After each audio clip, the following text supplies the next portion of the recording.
Hey crew, I hope you're doing well. I just wanted to put together this quick video and just take you through the current step or the current phase we're at with the development of our new software product. So for those who don't know, we're currently in the process of building out a new software product. It's called Bloat, and the idea of the software product is to provide our clients with a solution on basically delivering quick, easy, and super efficient feedback on the software products that we build for them.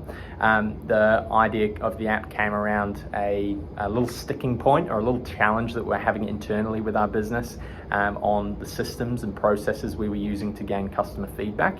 And the purpose of this app is to help bridge that gap. Now, the interesting thing is that obviously we've built out over 100 different mobile apps for our clients. So we're used to having these conversations with our clients. Now the shoe's on the other foot, and we're in a position to go through the process of building out our own internal software product. Not only is the product going to be a really cool tool for our clients, it's going to save a huge amount of time internally for our development team. And then even more excitingly, it could potentially be used at a larger scale all across the world by software developers or agencies who are having a similar problem. So what we're doing, and if you had a look at my previous video, you would have noticed that we're currently going through the process of building out that product exactly as if we were one of our clients. We're going through the exact same process and sort of documenting, or I'm creating a couple of videos along the way just to tell you exactly the steps that we're taking. Now, in my first video, I highlighted some of the key non-negotiables that our team are going to follow throughout this process. And you may have identified that one of the biggest non-negotiable is the fact that we're going to keep the first version as lean and as stripped back as possible. And the reason we're doing that is to make the development process as quickly as possible, to avoid any scope bloat or code bloat, where we start seeing features added into the product which aren't necessarily required from day one. Which brings us to an interesting part of the project, and this is the scope part of the project and defining exactly what the scope looks like. Now, with every single one of our products, and I think it's should be a non-negotiable for almost any product, you have to have some sort of scope document. But I've seen all different types of scope documents created over our time of building out a handful of over 100 different products.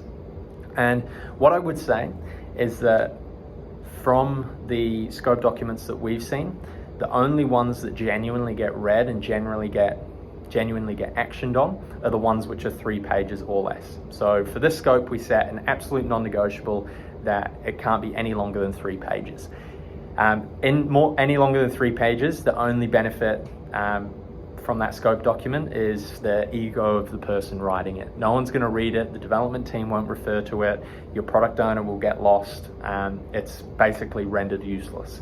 So we said non-negotiable, keep the scope document at a maximum of 3 pages, something which is short and sharp, really clear to understand, and direct to the point.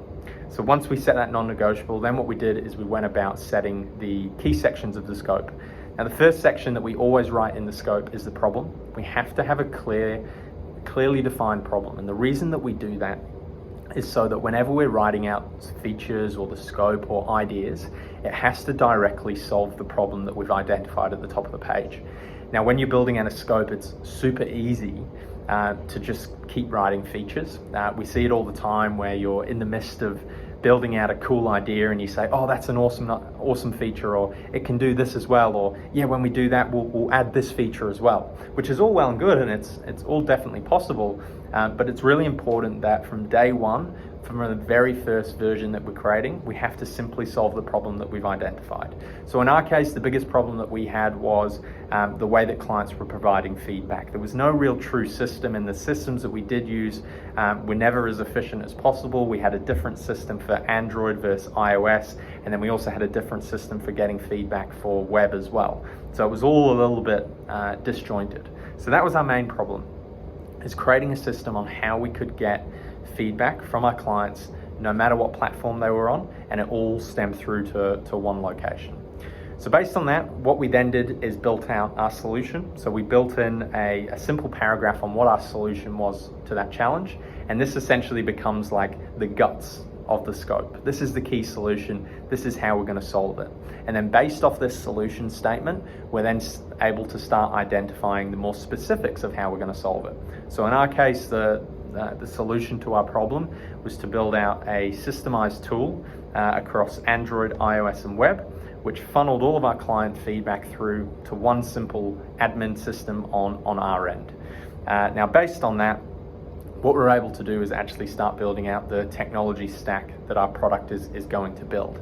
And this is where you start getting a little bit more technical. So for us, we're going to build a native iOS mobile app, a native Android mobile app, and then a web-based system for our internal team to actually review feedback. So for those who've seen, say, a product like TestFlight, the concept of TestFlight is that you're able to access your iOS version of your app on your phone, and then if you take a screenshot, you're able to submit that feedback back to the developer. Now, the challenge with TestFlight is that it's only available on iOS, and likewise, Android have got their own similar version of that. So what we're essentially doing is building that exact system, but turning it all into one product which feeds feedback back to one location. So we understand our problem. We've now identified our solution and the tech that we're going to use. Within that, what we then build out is just as brief, as lean, and as refined, a high level overview of what those features are. Now, like I mentioned before, it's super important that we keep this as lean as possible.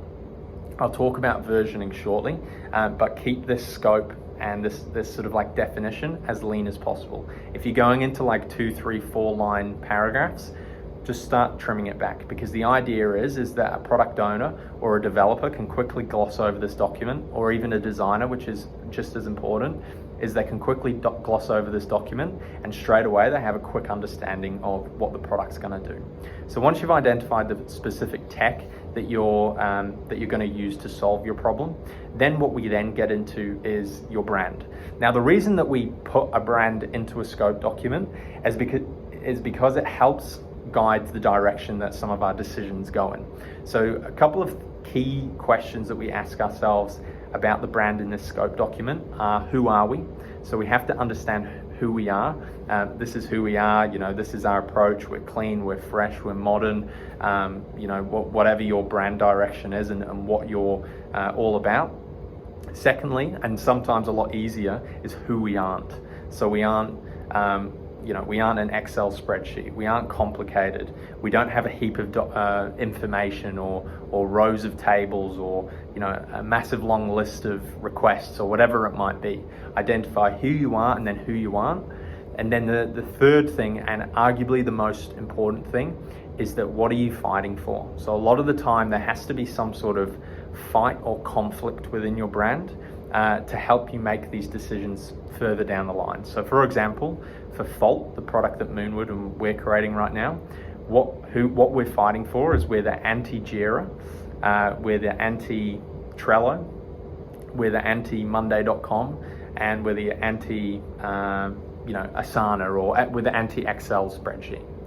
And the reason that we're identifying ourselves as that is because we're really trying to simplify this project management side of things, but more importantly, the feedback side of project management. It's super easy to overcomplicate it. And trust me, we've done it before. We've done Excel spreadsheets, we've done Monday.com, we've done Jira, we've done all different types of client feedback.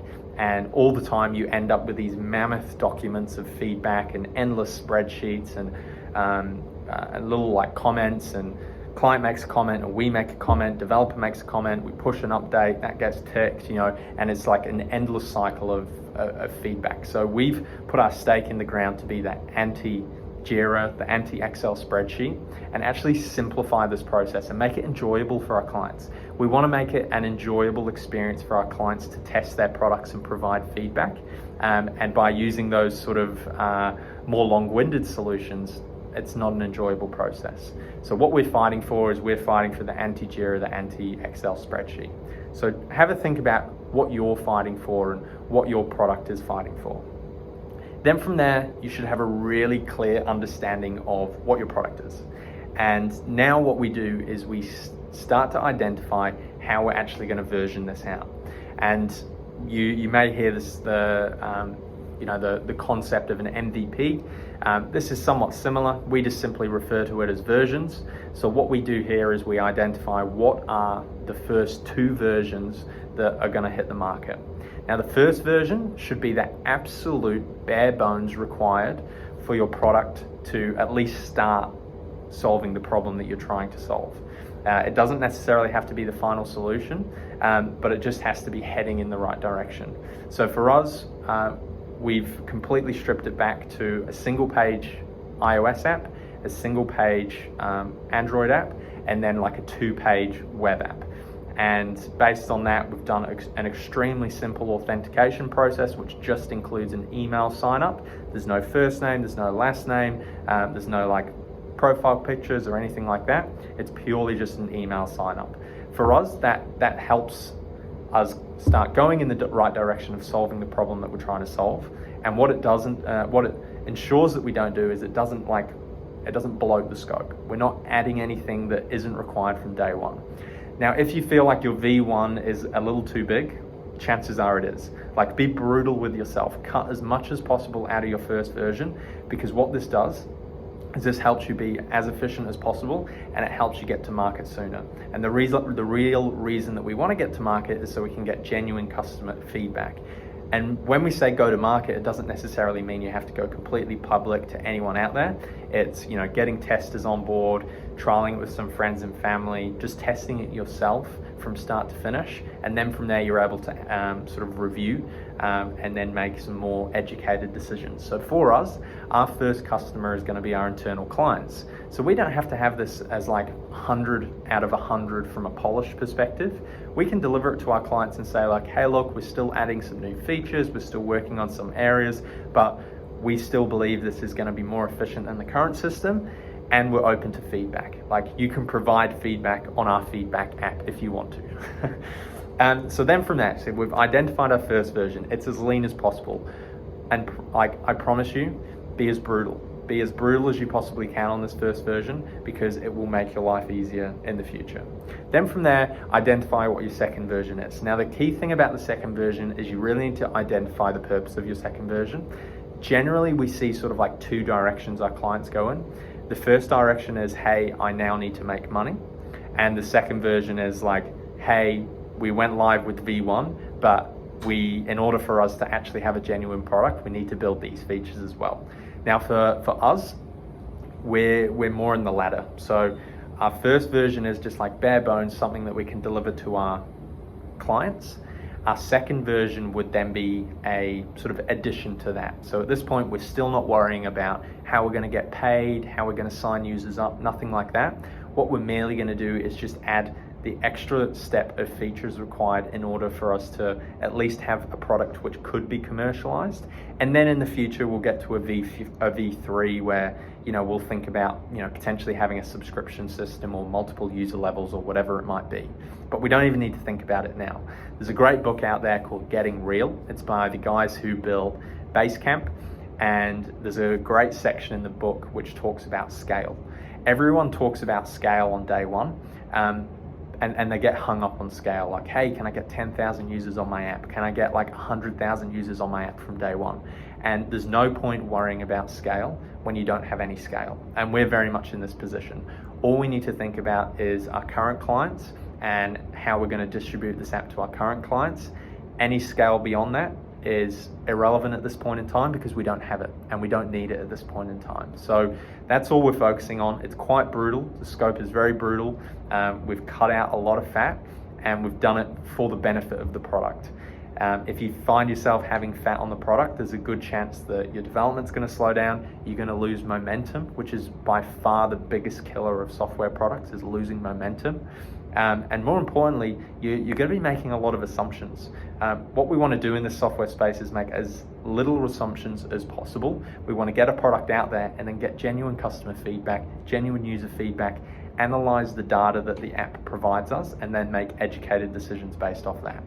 So in summary, it's pretty straightforward. We have a scope which is no longer than 3 pages. we have the problem, we identify the problem, the key problem that we're trying to solve. We document our solution, try and keep it to like a really small paragraph so everyone can know it off by heart. We identify the tech that we're using, whether it's iOS, Android, web, just starting on web, just starting on iOS, whatever it might be. Then from there, we sort of document in a little bit more detail exactly what that tech does, the key features. Once again, try and keep it as simple as possible. Identify the brand, who we are, who we aren't, what we stand for, what we're fighting for, put your stake in the ground on what we're fighting for. And then finally, identify what your first version of the app needs to do. And anything that you feel like is fat or bloat for the first release, cut it straight away, add it to V2 or put it to the back burner and think about it again in the future. So that's exactly what we've done. We've got about a 2.5 page scope document. I've sent it around to our design team. They're currently working on a brand, which is super exciting. I've sent it around to our development team as well, because we want to get them engaged in the process as early as possible so they understand the product before we even start talking about designs, what it looks like, what it functions, any of the frameworks or technologies we need to use, and everyone's on board. It's a document that you can read in 60 seconds and everyone gets a really cool grasp of the product. So that's where we're at the moment. We've created a scope. Design guys are working away on the brand and the actual sort of high level designs for the product, and then hopefully the next video I create, I'll be showing you what the app looks like and what it's going to look like for V1, and we'll be edging a little bit closer towards actually starting the development process. Awesome, thanks a lot.